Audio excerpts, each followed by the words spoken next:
In today's video, I'm going to teach you how to cancel Prime Gaming. Before we jump into the clicks, let's clarify what you're actually canceling. Prime Gaming isn't a separate paid subscription with its own billing line.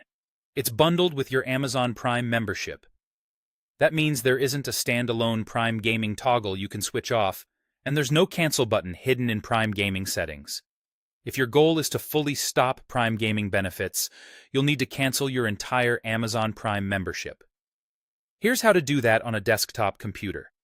Start by going to Amazon and signing into your account.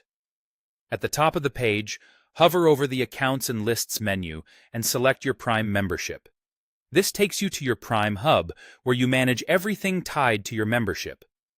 Look for the option called Manage Membership. Click that, then choose Update, Cancel, and More. From there, select End Membership. Amazon may prompt you with a few confirmation screens, reminders about what you'll lose, and options to continue or set a reminder. Continue through those prompts and confirm you want to end your membership. Once confirmed, your Prime Gaming benefits will stop along with the rest of your Prime perks according to your billing cycle.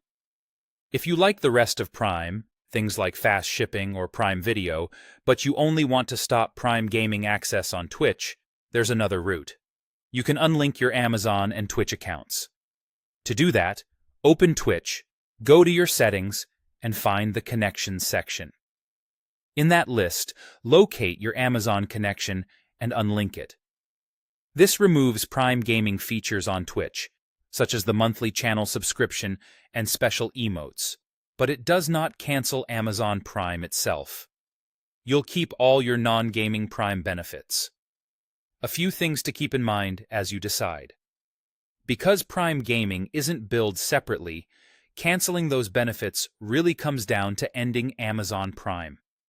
After you cancel, your gaming perks typically continue until the end of your current billing period, but timing can vary based on what you confirm during the process. To avoid surprises, check your renewal date on your Prime page before you finalize anything. If you end the membership right away, you may lose access sooner than your next renewal, so make sure the timing matches what you want. That's it. If you want Prime Gaming completely gone, end your Prime membership. If you only want to stop the Twitch perks, unlink your accounts in Twitch settings and keep Prime for everything else.